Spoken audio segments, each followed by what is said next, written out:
Hey guys, welcome in to the Bear With Us podcast reaction show. I'm Jack. Many of you probably are wondering who I am because I haven't been on the podcast, the post game stuff in a minute here. What with moving and going on vacation, and Frank, I don't know if you've noticed, but I did somewhat catch a cold a little bit on my trip, but we're gonna power through because I powered through that frustrating Bears game. They lose 29-22 to the Minnesota Vikings. Frank, let's start at the beginning. We'll save the end and why it was just so frustrating at the end for the end. But to start, Vikings just obviously run right through the Bears defense, and Justin Jefferson's doing his thing, and I'm like, who the fuck is 31? I learned his name real quick, Jalen Jones. He was so bad. Uh, and I really think that just, the depth of this team was a concern that you and I obviously had, many people as well. And I think it really played its hand.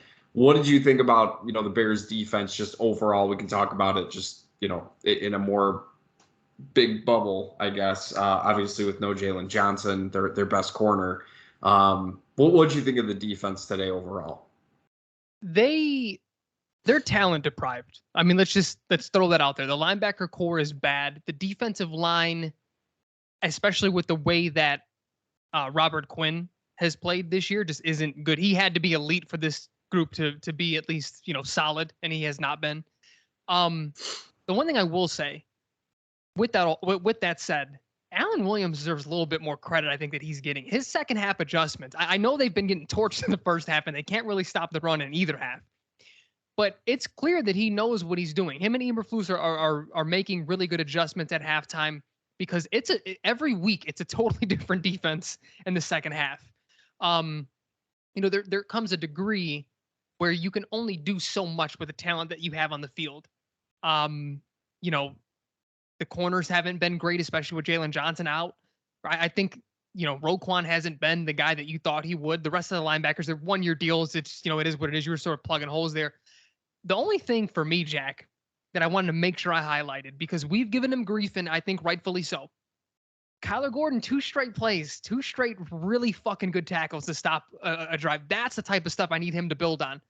Because every time I see this defense getting torched like they were in the first half, I just continue. And I talked about this last reaction video when we lost to whoever the fuck we lost, the Giants.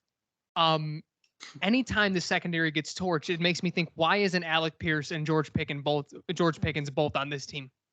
You look at what Dante. I mean, we can get to the offense, but yeah, those are my thoughts every single time. Is like, unless Brisker and Gordon are making this defense like elite, which they're not.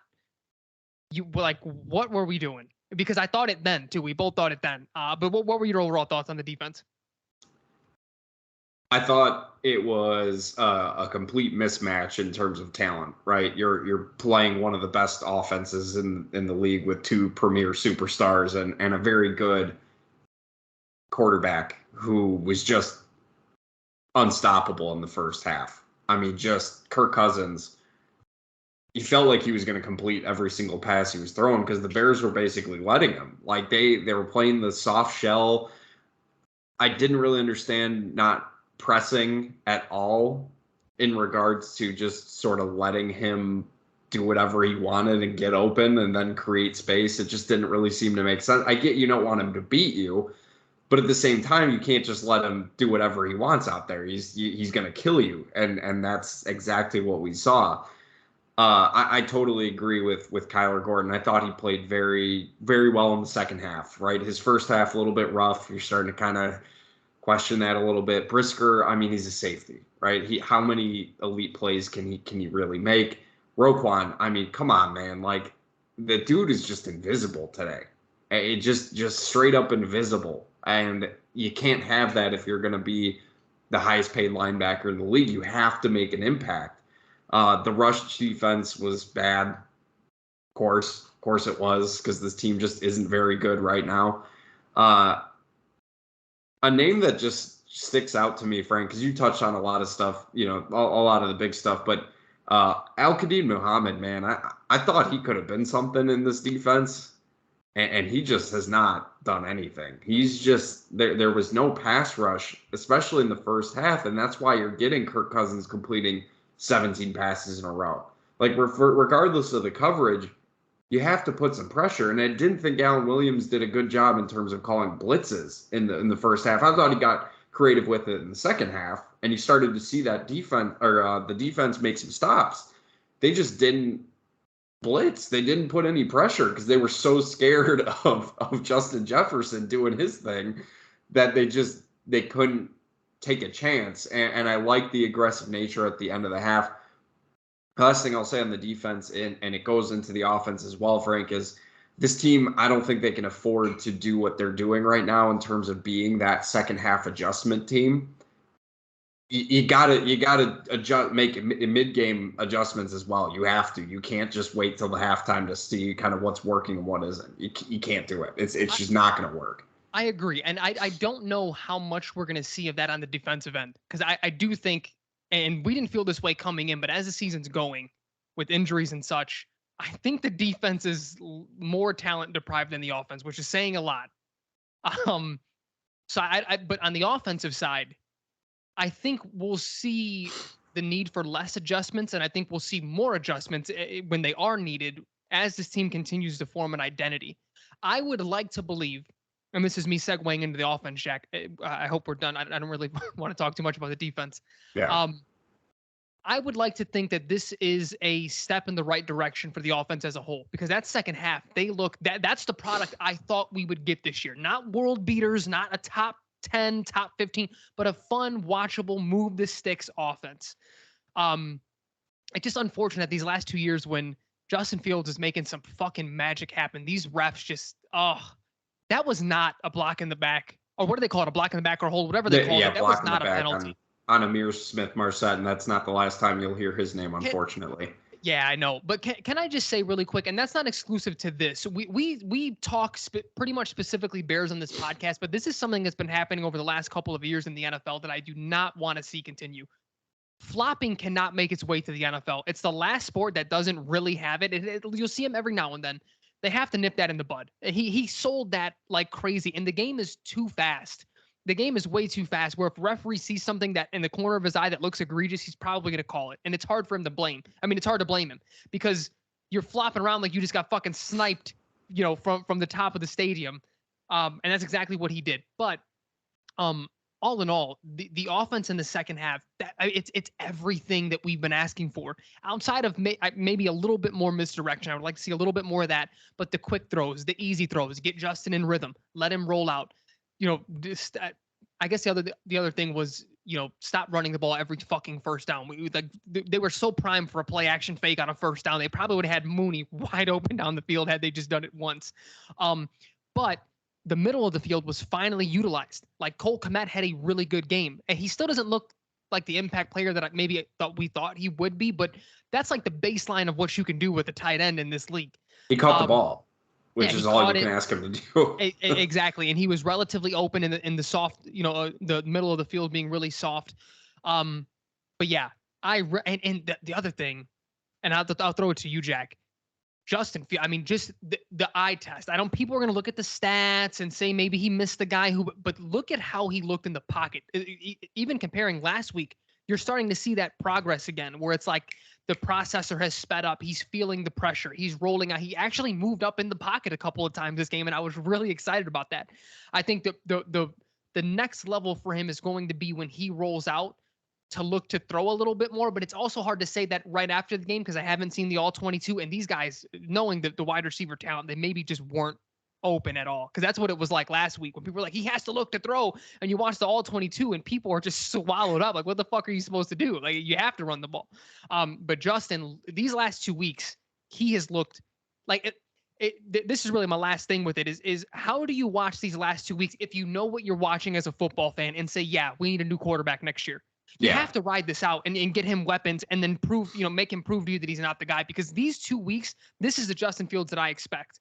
Yeah, this is definitely more of what I wanted to see after the bounce back game from the Giants, because we didn't see anything from that. It was just a bad game all around. And granted, I mean, look, man, you look at that Giants defense, and I hate to say it, but they shut out the Pack, or not shut down. They didn't shut out the Packers, but they took care of business in London today. So maybe that Giants defense is a little bit better than you and I were giving them credit for, and maybe Bears fans overall. Um, but yeah, I thought this was Justin Fields' best game of the season, just overall in terms of passing ability, rushing ability, finding open guys. There was that great play that he had where he's looking, obviously he's looking right, feels the pressure on the backside, spins away, runs, gets the first. He's just so good at doing that. And there was the pass. I can't remember who it was to, but you and I were texting about it. Him making his reads. He went 1, 2, 3, got the ball. Yeah, to Equanimeous St. Brown, who I still kind of want them to get more involved. But another guy, a potential playmaker they absolutely need to get involved is Velus Jones Jr. I love that touchdown run that he had. That was absolutely incredible. That's what we expected from him when he was drafted and kind of given their thoughts on what he wanted to do with him. But this overall, I mean, you saw the talent deficiency at wide receiver outside of Darnell Mooney making the absolute craziest catch. It was just insane. And I think that kind of sparks that offense, and that's what you're hoping for. But those 2 drop passes by Dante Pettis, he can't be playing. He can't. He is what he is. He's a fifth wide receiver who, unfortunately, due to talent deficiency at the wide receiver spot and injury, with Byron Pringle as well, he's your almost every down guy, right? Like it's just it's tough. David Montgomery I thought looked really good. Frank, there's one thing I think that I'm a little surprised with Luke Getsy's history that he isn't doing more of and taking a page out of the playbook from the Packers with Aaron Jones and A.J. Dillon. I mean, again, Khalil Herbert, nothing, because David Montgomery was playing. We saw nothing from Khalil Herbert, and we've seen how good of a player he is. They just have to find a way to get their best players involved. And but I agree on Cole Kmet. Just wanted to make a mention of him. He was actually able to catch the ball, and he made some tough first downs too. Like he didn't just catch the ball and fall down. Like he caught it and ran for that first. So that was very impressive. I was very happy to see that. I thought this was a better day for the offense, definitely. I mean, they were just reeling off points left and right, which is always awesome to see. It's just such a tough way. Before we get into the final drive, I'll let you give some finishing thoughts on anything I touched on offensively, and then we'll kind of get to that last drive. I just wanted to respond to one thing and then add one thing about Getsy. In terms of, I think it's a little bit different. The Khalil Herbert Monty situation this year, teams are expecting the Bears to run because they're running the ball very well. Like if there's anything that you can sort of lean on and say they have an identity, is that they have been able to run the ball through 5 weeks. And that's what leads me to that 3rd and 3 with Getsy. And this is what I wanted to add. There were 10 people in the box right there. Why are we running the ball? Like Justin has made so many like those are the types of the play calls that I need. One option, you have one read, and if it's not there, you fucking take off. That's what I need right there. There isn't a linebacker in the league, I think, that can keep up with Justin Fields and his legs. So unless you take the perfect angle against this kid, he's going to get you the 3 yards, if not more than that. We saw on that the bad call, like he can break one for 60 if you need. Like it's stuff like that where it's like, dude, we are not a playoff contender. We're down by 2 right now. This field goal gets us up by 1. What does that do for us? Right. Throw the fucking ball. And then, not for nothing, go for it on 4th again right there. Who cares about this field goal? The analytics probably tell you to go for it. If I'm not looking at them, but I feel like it's common sense at that point, especially for a team that isn't a playoff team.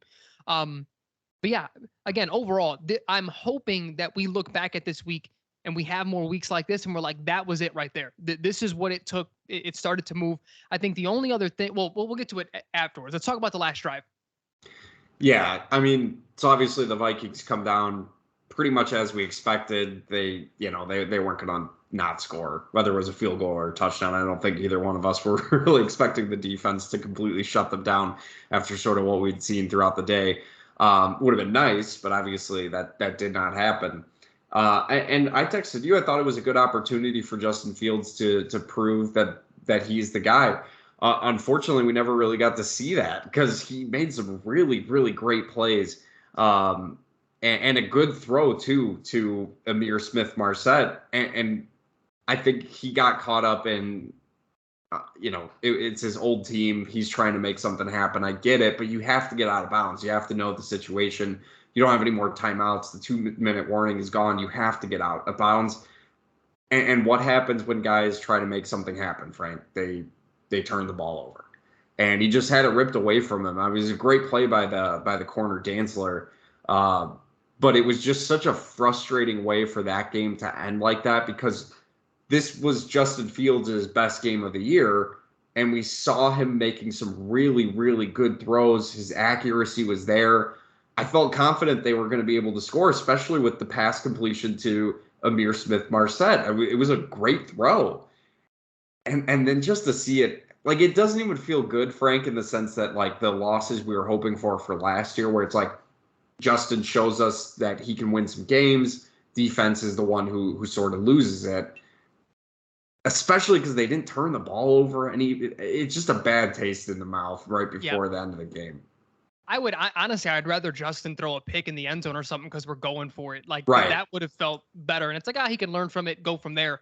What do you learn from this? It wasn't Justin. Like, I would rather things be Justin's fault because then it's something to learn from. Granted, I'd rather him throw the touchdown. I feel that should go without being said, but people are going to be like, what the fuck do you mean you'd rather him throw a pick?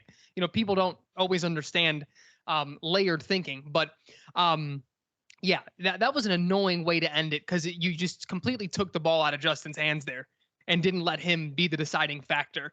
But just like you said, I think it's one of those things where he was trying to make a play against his former team. You either have to go down there or get out of bounds. It's not rocket science. He tried to do a little too much and shit happens. But I think for me, Jack, my parting thoughts are I will start to look at this coaching staff very different if two things don't happen moving forward. And maybe it's not immediately next week, but it has to be very soon. Sam Mustipher can't be the starting center for this team. I don't care who you put, even if it's Lucas Patrick getting blown up, because it's not even his lack of blocking, even though he blocked pretty well today. It's these little miscommunications with the snap and such that has been happening since last season. This isn't a new thing for him. He's not very good at his job. It is what it is. And the second thing is, you mentioned EQ earlier. He has to take every rep from Dante Pettis. Dante Pettis is a good special teams player. You leave him there at gunner. You leave him there at sometimes as a returner. Okay, I'm fine with that. He can't can't run routes for us anymore. It just can't happen. I would even put 17 out there. I always forget his name. The one who just fumbled. Keep getting him out there. He's a better receiver than Dante Pettis. Like we may not have the best wide receiver core, but we have guys better than him. Like we're not so stretched thin that Dante Pettis has to be out there. Get him off of the field, and hopefully N'Keal Harry, as he continues to get healthy, he can take some reps from him too. It just if those two continue to play for this team, that's going to be one of those things where it's like this is almost gross negligence of a coaching staff because why are they out there? And it's granted we're talent deficient, so I'm not going to give up on this coaching staff just yet. It's year one of a rebuild, but it's stuff like that where it's like you have to set the tone. You can't just have people out there that are playing that poorly. There were also some very, very frustrating things in that first half and things we saw throughout the game that I definitely want to make sure we mention before we get out of here, Frank. The first play of the game, having 10 men on the field, not having your correct number of the Vikings just ran down the field and ran it down your throat and scored a touchdown. Like, how are you unprepared? How are you not prepared to go to strike back? Like, I hated that. They obviously responded very, very well, but I mean, you saw some of the conservative nature I think you and I were a little bit concerned with in regards to a Lovie Smith type hire, right? Like we saw some things, the conservative nature, like you said, on that 3rd and 3. But then you saw some of the aggressive stuff, which I really like, going for it on 4th down. The onside kick, I didn't love it at first, but the more I thought about it, the more I kind of fell in love with that call because it's just, listen, your defense has been struggling. Why not try and take the ball away, sneak one by him? I thought it was pretty good. And something that shouldn't go unmentioned is it's nice to have a kicker in Cairo Santos who you can feel pretty confident in that he's gonna make it, make the kick for you when you need it. So overall, I would probably say maybe a B minus in terms of today, because just the defense is really what dragged them down. They never really put the Bears into the game except in the second half. But some very encouraging signs for Justin Fields in the offense. I think they're on the right track, and this could be the start of something. We're not going to have to wait long to find out because they play Thursday night against Carson Wentz and the Commanders.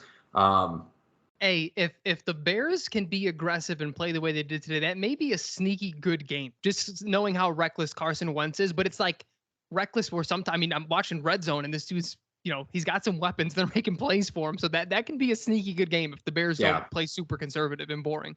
Agreed. But I think that'll do it for this week's edition of the post game show. We'll look to keep going on Thursday. We'll have our regular episode. I'm back. I'm not planning on going anywhere, Frank. Things change. Hopefully they won't for the rest of the year because I really want to be here and do this with you. Yeah, I think that'll do it. We appreciate you listening. Enjoy the rest of this Sunday, and we'll talk to you guys a little bit later this week, Frankie. Yep. Later, Jackie. Later, everybody.